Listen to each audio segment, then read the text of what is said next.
Hello everyone, कैसे हो आप सभी। आई होप सब बढ़िया होंगे। तो हमने एपिथेलियम टिश्यू वाला अपना स्टार्ट किया था, वो भी खासकर इस चैप्टर में।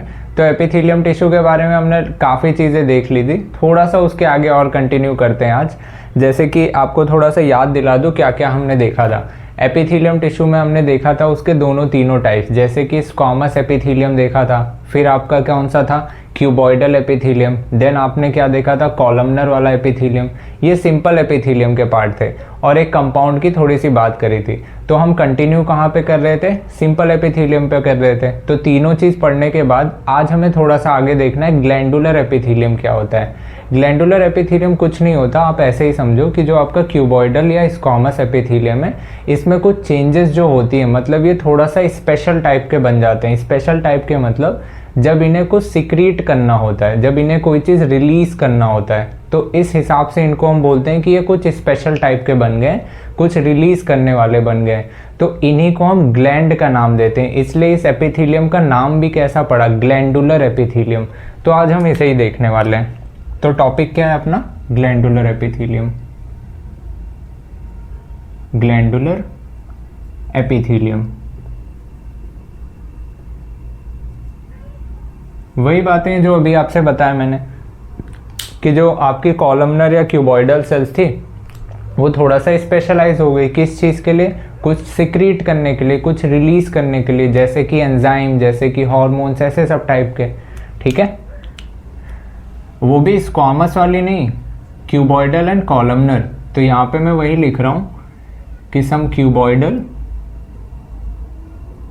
और कॉलमनर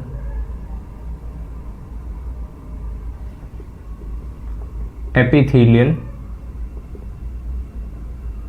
cells get specialized। किस चीज के लिए स्पेशलाइज हुई, सिक्रीशन के लिए, फॉर सिक्रीशन। इन्हीं को आप क्या बोलते हो, ग्लैंडुलर एपिथेलियम। इसमें हम कौन कौन सी देख रहे हैं, एक होती है आपकी यूनिसेलुलर ग्लैंड, एक होती है आपकी मल्टीसेलुलर ग्लैंड। यहाँ पे हम क्या लिख रहे हैं, यूनिसेलुलर, सिंगल सेल वाली यूनिसेलुलर ग्लैंड। और एक यहाँ हम पढ़ेंगे क्या, मल्टीसेलुलर ग्लैंड, मल्टीसेलुलर ग्लैंड। ठीक है, ये वही एपिथेलियम है, कुछ अलग नहीं है। जैसे आप ये मल्टीसेलुलर अगर मैं बताऊं, आपने भी पढ़ा था जब आप ये चीज़ देख रहे थे, तो एपिथेलियम क्या थी, मान लो क्यूबॉइडल में बना रहा था। अब यही लेयर मान लो कैसी हो गई, थोड़ा सा ऐसे नीचे की तरफ चली गई। ये मैं ऐसे बता रहा हूं कि समझ लो कुछ ऐसे चली गई। ठीक है, तो ये क्या है आपकी, ये मल्टी सेलुलर है और ये काम क्या कर रही है, कोई ना कोई चीज़ सिक्रीट कर रही है, कोई ना कोई चीज़ यहाँ पर सिक्रीट कर रही है और ये यहाँ इनके डक्ट से होते हुए बाहर जाएगा। कुछ इस तरीके की इन ग्लैंड्स को मैं क्या बोल रहा हूँ, मल्टी सेलुलर ग्लैंड कह रहा हूँ। और यहाँ पे सिंगल सेल की बनी जो कुछ सिक्रीट कर रही है। ठीक है, तो जो सिंगल सेल की बनी उसको आप बोल रहे होते हो गॉबलेट सेल्स। गॉबलेट सेल्स जो होती हैं हमारी बॉडी में, ये म्यूकस सिक्रीट करती हैं, म्यूकस सिक्रीट करती हैं। वो भी कहाँ पर, ये हमारी एलिमेंट्री कैनाल में, एलिमेंट्री कैनाल में। एलिमेंट्री कैनाल कहाँ पर है, पूरी की पूरी ये लाइनिंग कहाँ से, ईसोफेगस से लेके पूरा एनस तक का, इसमें स्टमक, इंटेस्टाइन, लार्ज इंटेस्टाइन सब कुछ आ गया। तो ये पूरी लाइनिंग में ये कहाँ प्रेजेंट होंगी, आपकी म्यूकस सिक्रेट कर रही होंगी, कौन, गॉबलेट सेल, जो कि कैसी होती है, यूनिसेलुलर ग्लैंड होती है। ठीक है, मल्टी सेलुलर ग्लैंड आपकी होती है कौन, सलाइवरी ग्लैंड, सलाइवरी ग्लैंड। ये आपने पढ़ा भी होगा डाइजेशन वाले चैप्टर में, या छोटी क्लासेस में भी आपने पढ़ा होगा कि सलाइवरी ग्लैंड सलाइवा रिलीज करता है। तो सिक्रीट सलाइवा, सिक्रीट सलाइवा। तो ये बताने की जरूरत भी नहीं है ना कि सलाइवा कहाँ सिक्रीट करेगा, बकल कैविटी में, जो हम डाइजेस्ट कर रहे होते हैं कार्बोहाइड्रेट को। ठीक है, तो ये कुछ बेसिक सी बातें थी कि यूनिसेलुलर ग्लैंड और मल्टीसेलुलर ग्लैंड के बारे में। ठीक है, फिर इसके आगे का थोड़ा सा देखते हैं। इसको क्या मैं रफ कर दूं,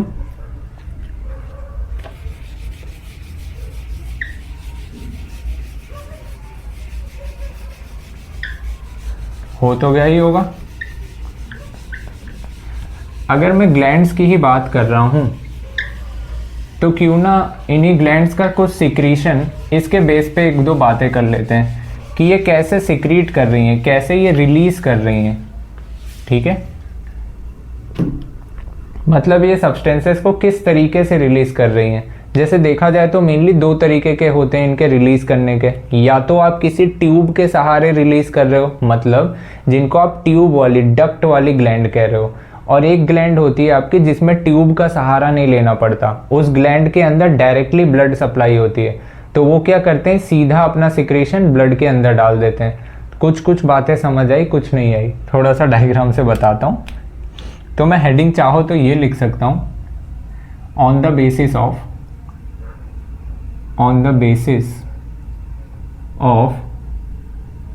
pouring their secretions, मतलब वो किस तरीके से सिक्रीट कर रहे हैं उसके बेस पे अगर मैं देखूं तो मैं इनको कैसे देख रहा हूं।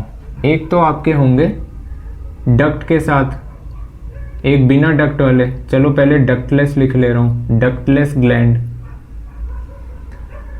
डक्टलेस ग्लैंड को ये आप क्या बोलते हो, एंडोक्राइन ग्लैंड बोलते हो। तो सीधा वही नाम लिख दूं, नीचे डक्टलेस लिख देता हूं तो याद में रहेगा। एंडोक्राइन लिख दूं, एंडोक्राइन ग्लैंड। इन्हीं को आप क्या बोलते हो, डक्टलेस ग्लैंड। डक्टलेस ग्लैंड क्योंकि इनके पास कोई डक्ट नहीं होती है। किस तरीके की होती है ये समझ लो। यहां पे मैं क्या बना रहा हूं, कोई टिश्यू बना रहा हूं, सेल्स हैं, ठीक है, और इनके अंदर जो भी केमिकल्स बन रहे हैं इनको सिक्रीट होना है।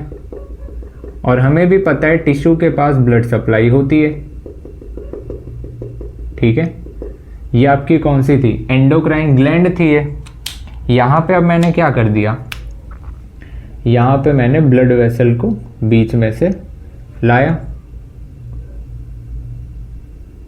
ये ब्लड वेसल मैंने ऐसे बीच में से ले आया। हो सकता है ये ब्लड वेसल ऐसे डिवाइड होते हुए अलग अलग जगह से जा रही हो। ये क्या है, आपकी ब्लड वेसल है। तो ये इनके जो सिक्रीशंस थे, ये क्या था, ब्लड वेसल था। और इनके पास समझ लो क्या है, हार्मोन्स थे। तो ये हार्मोन सिक्रीटिंग ग्लैंड थी। तो इन्होंने क्या किया, अपने सिक्रीशन को डायरेक्टली सीधा ब्लड में डाल दिया, सीधा ब्लड में डाल दिया। अच्छा, इनको कोई ट्यूब का सहारा लेना पड़ा, इनको किसी भी तरह की कोई ट्यूब या फिर किसी भी तरह की आप समझ लो कोई पाइपलाइन की ज़रूरत पड़ी अपने सिक्रीशन को डालने के लिए। आप ऐसे ही समझ लो इन्होंने बहती नदी में अपने हाथ धो लिए, ठीक है। इनको कहीं जाना नहीं पड़ा, यहाँ पे ही नदी फ्लो हो रही थी, मतलब ब्लड वेसल ये फ्लो हो रहा था, यहीं पे इन्होंने अपने हाथ धो लिए, मतलब अपने सिक्रीशन डायरेक्टली डाल दिया। इनको कहीं कोई रास्ता नहीं बनाना पड़ा कि कोई रास्ते के ज़रिए भेजा जाए।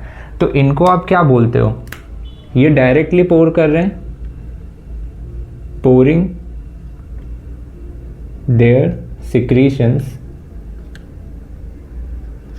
directly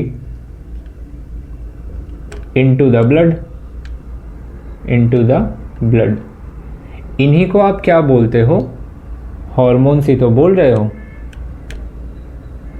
जो कौन रिलीज कर रहा है, आपकी एंडोक्राइन ग्लैंड। यहाँ पे लिख लो ऐसे, रिलीज हार्मोन, रिलीज हार्मोन। और ये कौन कौन सी ग्लैंड, बहुत सारी हो सकती है। हो सकता है वो थायराइड ग्लैंड हो सकता है वो और भी कोई दूसरी एंडोक्राइन ग्लैंड हो। जब आप एंडोक्राइन वाला चैप्टर पढ़ोगे वहाँ बहुत सारी ग्लैंड्स के बारे में आप पढ़ोगे। हो सकता है हाइपोथैलेमस वाली ग्लैंड हो जो आपके ब्रेन में प्रेजेंट होती है, ठीक है, तो ये वहाँ पर भी प्रेजेंट होगी। तो कोई भी आप ग्लैंड का नाम लिख सकते हो। वो सारी ग्लैंड्स के लिए हमने यहाँ पे बात लिखी है कि वो एंडोक्राइन ग्लैंड होती है, जिसमें अभी हमने क्या देखा कि जिनका सिक्रेशन बिना किसी डक्ट, बिना किसी पाइपलाइन के हो रहा हो। और अगर मान लो कोई है जो किसी पाइपलाइन से कर रहा है तो उसे आप एक्सोक्राइन ग्लैंड बोलते हो। ये क्या होती है, जो किसी भी ट्यूब के जरिए अपना सिक्रेशन कर रहा हो। मान लो ये क्या है, पैनक्रियाज है, समझ लो पैनक्रियाज लीफ लाइक ग्लैंड होती है, ऐसे ही बना दिया मैंने। तो ये इसकी क्या है, पैनक्रियाज की ये डक्ट है, या ट्यूब कह लो इसको, और ये मान लो क्या है, पैनक्रियाज की सेल्स थी, ऐसे ही समझ लो, ठीक है, कि ये सेल्स थी, और ये सेल्स अपना अपना सिक्रीशन करेंगी। इनके अंदर जो भी चीज़ें होंगी, बन रही होंगी, एंजाइम्स बन रहे होंगे, कुछ भी चीज़ें, ये अपना सिक्रीशन कर रही होंगी, और ये सिक्रीशन कहाँ जाएगा, ये डक्ट से होता हुआ गुजरते हुए जाएगा। ठीक है, तो इनको आप यहाँ लिख सकते हो विद डक्ट, जो डक्ट के साथ होती हैं, इनको आप एक्सोक्राइन ग्लैंड बोलते हो। सिक्रीट थ्रू डक्ट, जो डक्ट के साथ अपना कोई भी प्रोडक्ट क्या कर रहे हैं, रिलीज कर रहे हैं, उनको आप क्या बोल रहे हो, इस तरीके की, जैसे कि पैनक्रियाज हो गया, ये सब। अच्छा, इनके सिक्रीशन किस किस तरीके के हो सकते हैं, इनके सिक्रीशंस कैसे कैसे हो सकते हैं। हो सकता है ये कोई ऑयल सिक्रीट कर रहे हों, जैसे कि सीबेसियस ग्लैंड होती है, ठीक है, हो सकता है ये ऑयल सिक्रीट कर रहे हों, हो सकता है ये पैनक्रियाज हैं, हो सकता है ये एंजाइम सिक्रीट कर रहे हैं, हो सकता है अगर सलाइवरी ग्लैंड है वो अपने डक्ट के ट्यूब के जरिए अगर निकाल रही है, हो सकता है वो सलाइवा निकाल रही हो सकता है कोई म्यूकस निकालने वाली ग्लैंड हो सकता है ना, काफ़ी सारी चीज़ें हैं। तो ये सारी चीज़ें मतलब ये इनके सिक्रीशंस हैं, और इनके क्या सिक्रीशंस हैं, इनके सिक्रीशन है हार्मोन। तो यहाँ पे आप ऐसे लिख सकते हो कि इनके सिक्रीशन हार्मोन होते हैं, और इनके सिक्रीशन कैसे हैं, ऑयल, एंजाइम, सलाइवा, म्यूकस, इस तरीके के सिक्रीशन किसके हैं, जिनके पास डक्ट होती है। और जिनके पास डक्ट नहीं होती, डायरेक्टली नदी में हाथ धो लेते हैं, मतलब कि एंडोक्राइन ग्लैंड वाले, तो इनके सिक्रीशन को आप क्या बोलते हो, हार्मोन बोलते हो। एक और तीसरे तरीके की होती है जो इन दोनों का मिक्सचर होती है, मिक्सचर है इसलिए उसको आप क्या बोलते हो, हेट्रोक्राइन बोलते हो। तो ये हेट्रोक्राइन ग्लैंड होती है, जिसमें एक्सोक्राइन प्लस एंडोक्राइन दोनों होता है, जिसका रोल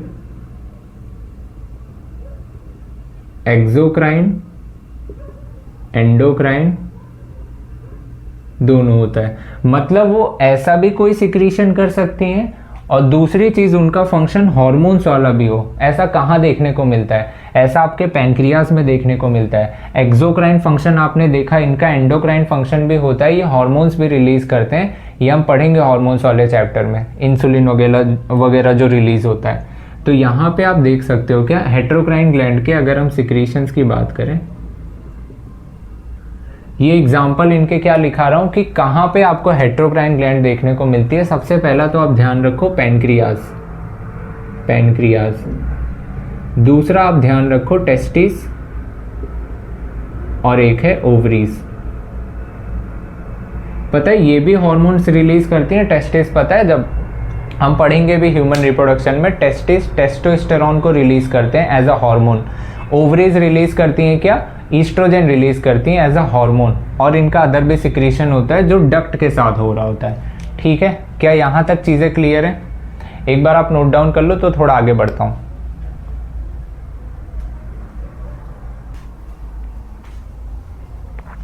हो गया, चलें आगे। देखो ये इतना तो हमने देखा, एपिथेलियल वाली कहानी तो खत्म हो रही है, ठीक है, खासकर सिंपल एपिथेलियम वाली। उसके आगे एक और भी टॉपिक थोड़ा सा बताया था, याद है, कंपाउंड एपिथेलियम बताया था। आओ थोड़ा सा उसका भी जिक्र कर लेते हैं, तब आगे बढ़ते हैं। तो ये थोड़ा याद करते चलना, क्वेश्चंस आए हैं ये सब पार्ट से। ज़्यादातर वैसे तो कनेक्टिव टिश्यू वाले पार्ट से आए हैं, बट फिर भी ये सब चीज़ें ध्यान रख लेना, ठीक है। आ जाओ, यहाँ पे अभी हम दूसरा क्या देख रहे हैं, कंपाउंड एपिथेलियम। कंपाउंड एपिथेलियम,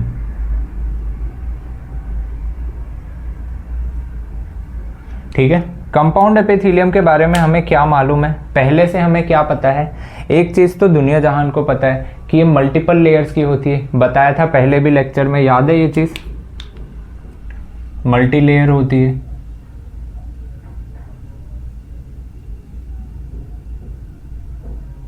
ऐसे ही थोड़े बहुत बना दे रहा हूँ। तो आप इनको क्या बोलते हो, मोर देन वन लेयर्स। और नीचे क्या होती थी, नीचे बेसमेंट मेम्ब्रेन होती थी,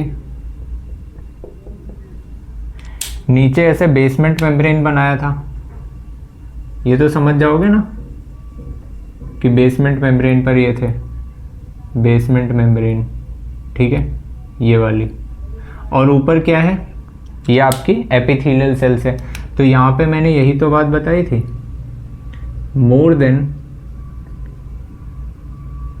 वन लेयर ऑफ सेल्स, मतलब एक से ज़्यादा या वन और मोर लेयर्स ऑफ सेल्स होती थी, मतलब काफ़ी ज़्यादा सेल्स की लेयर होती थी। तो इनका मेन फंक्शन निकल कर क्या आता था, इनका मेन फंक्शन तो प्रोटेक्शन का होता था। ये आपके एनसीईआरटी में एक लाइन भी लिखी हुई है कि इनका काफ़ी लिमिटेड रोल होता है सिक्रीशन एंड एब्जॉर्प्शन में। इनका मेन फंक्शन होता है किस चीज़ का, इनका मेन फंक्शन प्रोटेक्शन का होता है।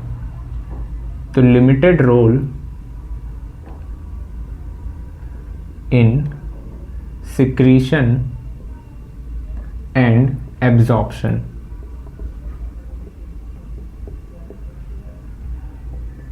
और मेन फंक्शन इनका, मेन फंक्शन क्या है, सबसे इंपॉर्टेंट काम इनका क्या है, प्रोटेक्शन प्रोवाइड करना, प्रोटेक्शन का। और अगर प्रोटेक्शन की बात करी जा रही है तो ये कहाँ पर पाए जाएंगे, इनके एग्जांपल्स यहीं पे ही लिख दूं। प्रोटेक्शन आपको सबसे पहले कहाँ पर मिल रही है, पूरी की पूरी स्किन, स्किन एक प्रोटेक्टिव लेयर है, तो ड्राई सरफेस ऑफ स्किन, मतलब ये आपकी त्वचा कैसी है, ड्राई तो है, तो ये वहाँ पे प्रोटेक्शन दे रहे हैं, dry surface of skin, of skin. या फिर हो सकता है जैसे ब्रश करते हैं ना, कुछ लोग को एकदम हीरो बन के बहुत ज़्यादा तेज तेज से करते हैं, तो भाई अंदर जो जबड़े की जो सेल्स हैं वो भी तो ख़राब हो सकती हैं, रप्चर हो सकती हैं, तो उनकी भी प्रोटेक्शन कौन कर रहा है, उनकी भी प्रोटेक्शन यही करते हैं, कौन, कंपाउंड एपिथेलियम। तो एक तो ड्राई सरफेस ऑफ स्किन पर प्रेजेंट है, और मॉइस्ट सरफेस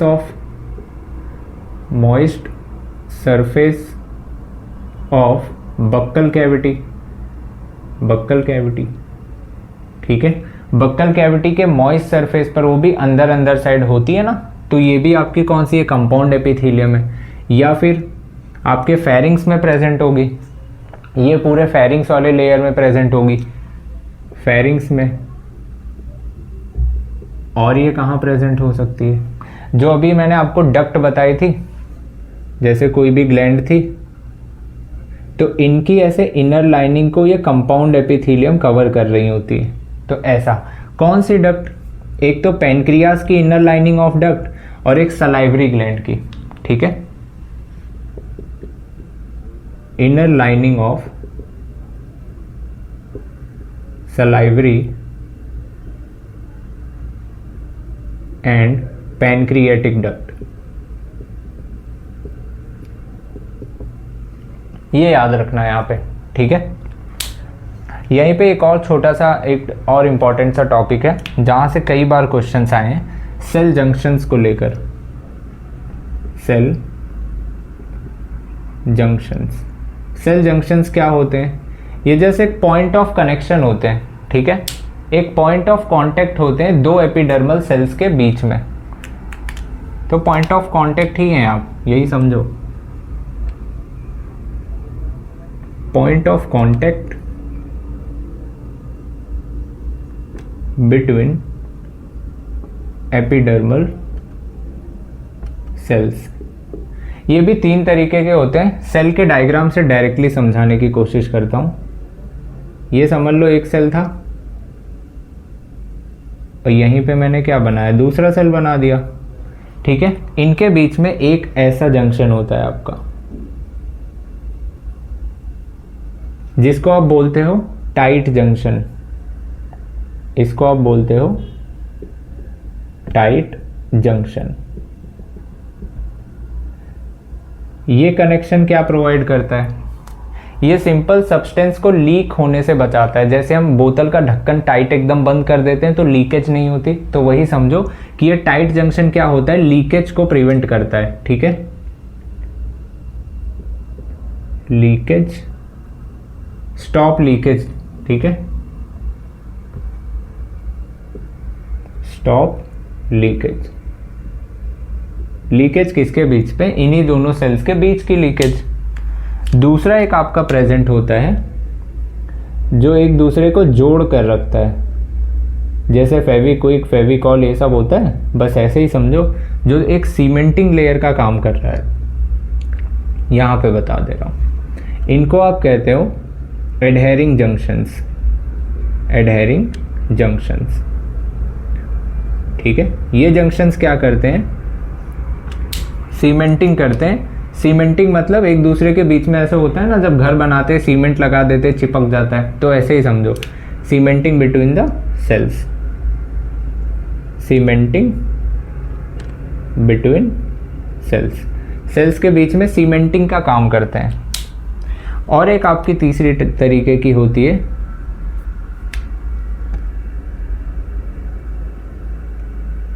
जो कुछ आयंस का, मॉलिक्यूल्स का ट्रांसफ़र होने में मदद करती है, और इनको आप बोलते हो गैप जंक्शंस।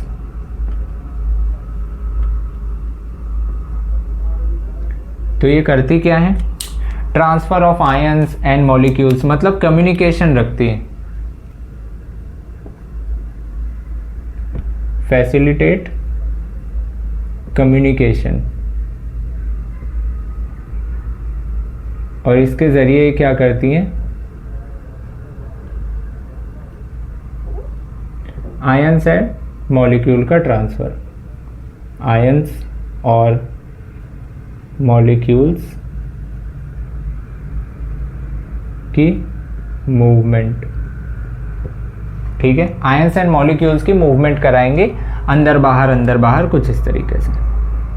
हो सकता है कोई चीज़ अंदर आ रही हो, बाहर जा रही हो, आयंस एंड मॉलिक्यूल। और ये सेल्स ही हैं। ठीक है, ये जस्ट बता दिया ऐसे। ठीक है, ये क्लियर है। 3 तरीके के जंक्शन होते हैं, कौन कौन से, टाइट जंक्शन जो लीकेज को रोकेंगे, दूसरे जंक्शन एडहेरिंग जंक्शन एक दूसरे को चिपका कर रखेंगे, तीसरे जंक्शन होते हैं गैप जंक्शन जो आयंस और मॉलिक्यूल्स के इधर उधर ट्रांसफर कर रहे होते हैं, मतलब 2 सेल्स के बीच में बातचीत, कम्युनिकेशन का काम कर रहे होते हैं। ठीक है, तो ये तीनों चीज़ें क्लियर है, ये आप एक बार नोट डाउन कर लो, देन थोड़ा सा आगे बढ़ते हैं, देख लो।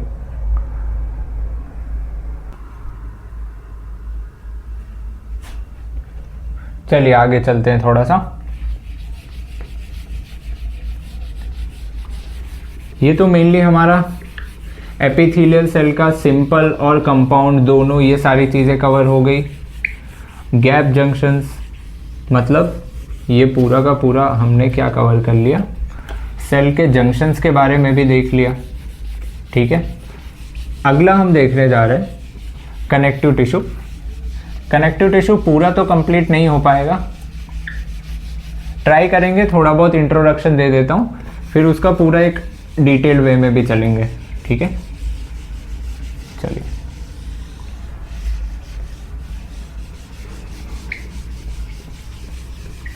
तो यहाँ तक तो हमने काफ़ी चीज़ें कवर कर भी ली अपनी। ठीक है, अब हम अगले पड़ाव पर आ गए हैं जो कि क्या है, कनेक्टिव टिश्यू है।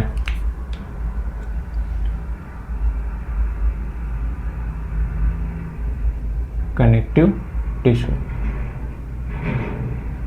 अच्छा इसका नाम भी कुछ ना कुछ इंडिकेट कर रहा है ना, कनेक्शन को लेके, कनेक्शन से रिलेटेड, तो इनका काम भी यही होता है, ये डिफरेंट ऑर्गन्स को कनेक्ट या उन्हें सपोर्ट करने का काम कर रहे होते हैं। और पता है ये कनेक्टिव टिश्यू एनिमल्स के केस में अगर देखा जाए तो सबसे ज़्यादा मात्रा में प्रेजेंट होते हैं, मतलब जिसको आप कहते हो मोस्ट एबंडेंट है, मतलब एनिमल्स के केस में सबसे ज़्यादा यही प्रेजेंट होते हैं connective tissue.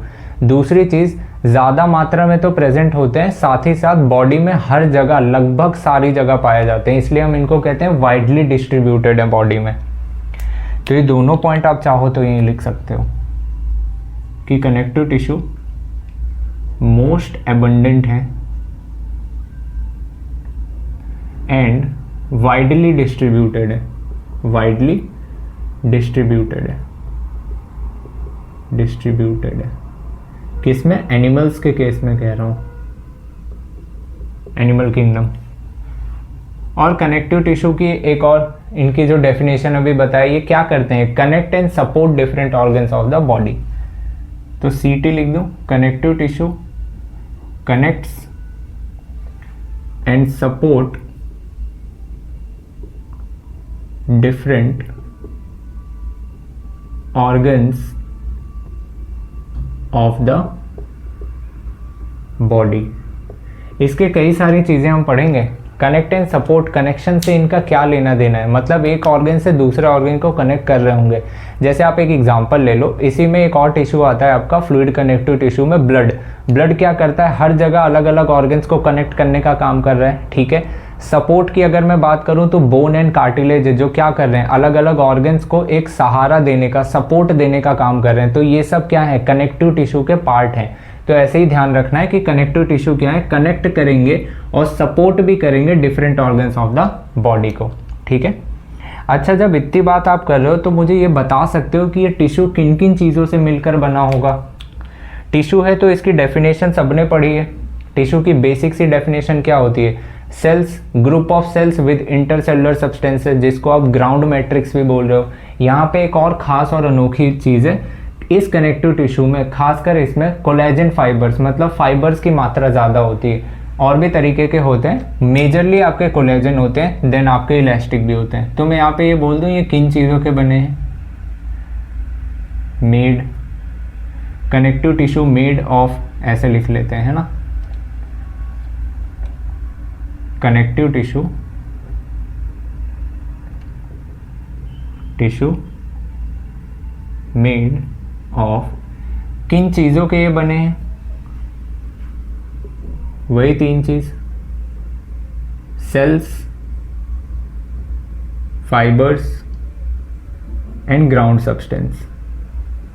Sales, fibres and ground substance. Ground substance कह लो या ग्राउंड मैट्रिक्स कह लो, एक ही बात है ना, ठीक है। जब हम इसके कनेक्टिव टिश्यू के अलग अलग पार्ट्स पढ़ेंगे तो वहाँ पे हम सेल्स के बारे में भी देखते चलेंगे कि हर अलग अलग कनेक्टिव टिश्यू में किस किस तरह की सेल्स होती हैं। बाकी ये दोनों चीज़ तो कॉमन होती है। ये क्या होती हैं, फाइबर्स कौन से पाए जाएंगे, फाइबर्स दो तरीके के आपको इसमें देखने को मिल जाएंगे। एक आपके होते हैं कोलेजन फाइबर, कोलेजन फाइबर्स, ये स्ट्रॉन्ग होते हैं काफ़ी, ठीक है, मतलब ये काफ़ी कंप्रेशन को क्या करते हैं, झेल ले जाते हैं।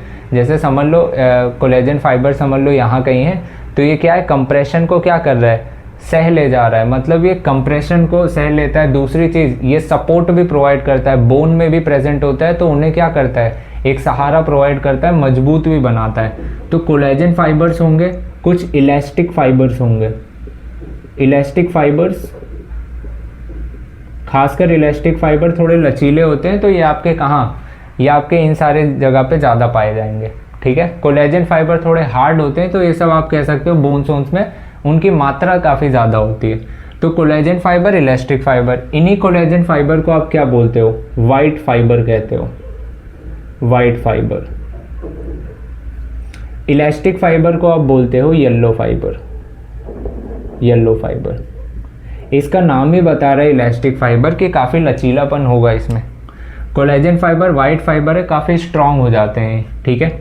ग्राउंड सब्सटेंस इसमें कैसा होगा, ग्राउंड सब्सटेंस इसमें होता है म्यूकोपॉलीसेकेराइड का, म्यूकोपॉलीसेकेराइड।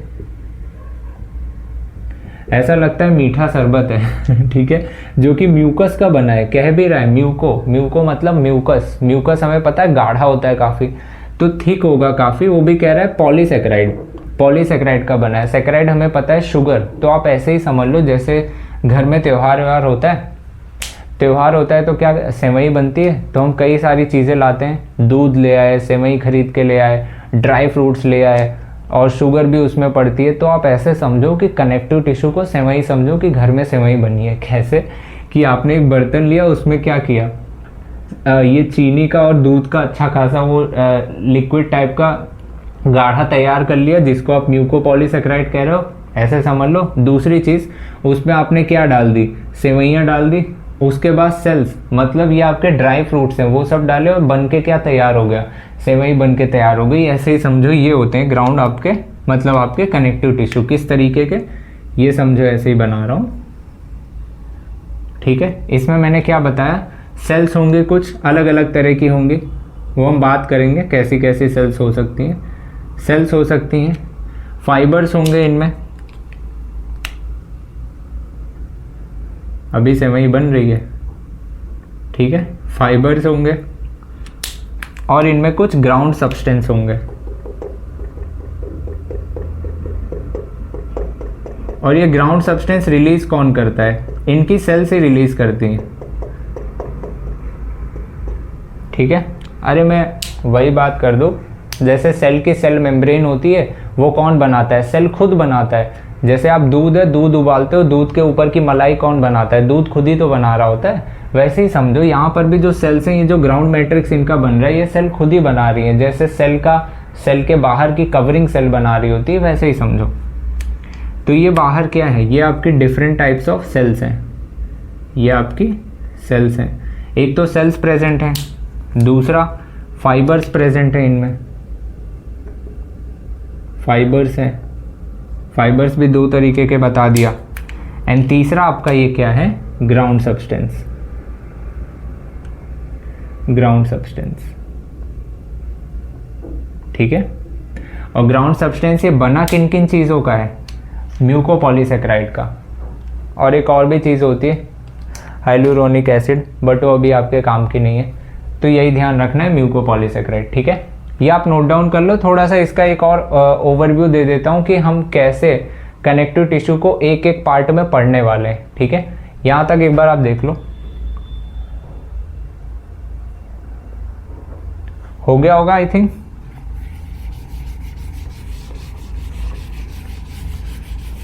चलो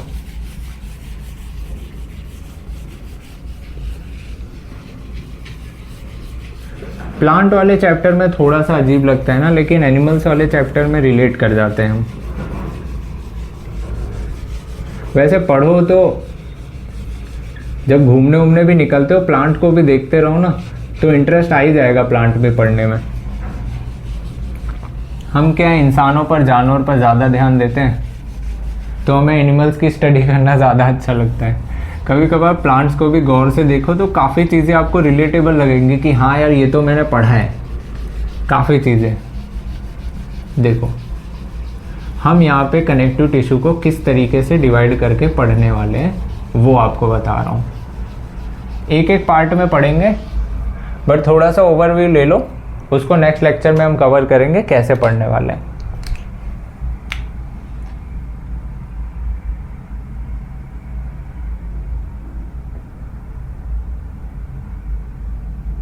देखो कनेक्टिव टिश्यू को हम दो तीन पार्ट में पढ़ रहे हैं। एक आपके होते हैं लूज कनेक्टिव टिश्यू, एक आपके होते हैं लूज कनेक्टिव टिश्यू, एक आपके होते हैं dense connective tissue, dense connective tissue. Then एक आपके होते हैं specialised connective tissue, specialised connective tissue.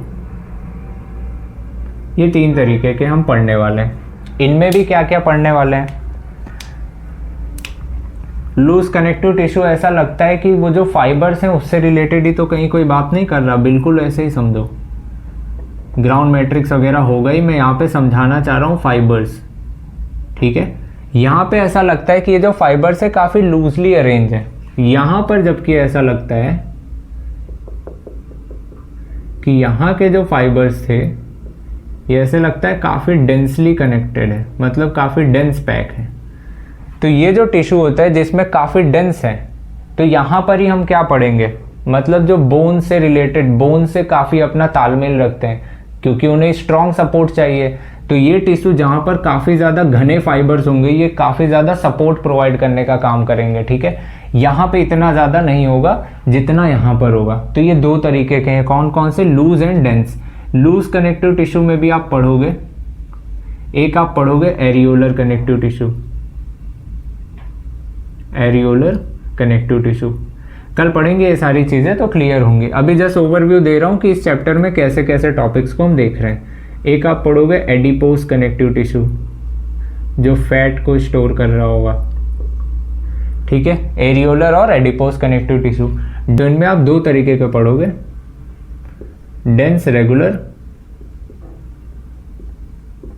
और एक आप पढ़ोगे डेंस इरेगुलर। डेंस इरेगुलर खासकर आपके स्किन में होते हैं, देखेंगे भी। डेंस रेगुलर में आप पढ़ोगे टेंडन और लिगामेंट को, टेंडन और लिगामेंट, ठीक है। स्पेशलाइज कनेक्टिव टिश्यू में आप काफ़ी चीज़ें पढ़ोगे, जैसे कि हड्डियों वाला स्ट्रक्चर, स्केलेटल वाला जिसमें आप बोन्स, कार्टिलेज ये देखोगे। एक होते हैं आपके फ्लूइड कनेक्टिव टिश्यू, जिसमें आप पढ़ोगे फ्लूइड वाले, जैसे कि ब्लड, लिम्फ, ये सब। वैसे ब्लड और लिम्फ की काफ़ी डिटेल आप सर्कुलेटरी सिस्टम में ही ज़्यादातर पढ़ोगे। और आप पढ़ोगे muscular tissue, muscular connective tissue. इसमें भी आप कई चीज़ें पढ़ोगे, smooth muscle, cardiac muscle, skeletal muscle, ठीक है। एंड लास्ट टू लास्ट आप नर्वस टिश्यू भी पढ़ लोगे, नर्वस टिश्यू। मतलब इसमें न्यूरॉन्स के बारे में आप पढ़ोगे, ठीक है। तो इस चैप्टर में मेनली हम कुछ इस तरीके से ही मूव करने वाले हैं, आप एक बार देख लो। कल से हम देखेंगे इसको लूज कनेक्टिव टिश्यू में ये दोनों, देन ऐसे आगे मूव करते चले जाएंगे, ठीक है। ये वाला कंप्लीट करने के बाद पार्ट हम फिर चलेंगे उसके बाद फ्रॉग पे, देन हम कहाँ पे चलेंगे, कॉकरोच को पढ़ेंगे। तो ये दो पार्ट हम कवर करेंगे उसके बाद। तो थोड़ा सा इसमें नंबर ऑफ लेक्चर्स हो सकते हैं, बट ध्यान रखना चीज़ें अच्छे से समझ के चलना है, जल्दीबाजी नहीं करना है कुछ भी, ठीक है। मिलते हैं नेक्स्ट लेक्चर में और इसके आगे का पार्ट कवर करते हैं। आप तब तक रिवाइज कर लो और एक बार एनसीईआरटी भी रीड कर लेना, ठीक है। चलिए, थैंक यू सो मच, मिलते हैं नेक्स्ट लेक्चर में।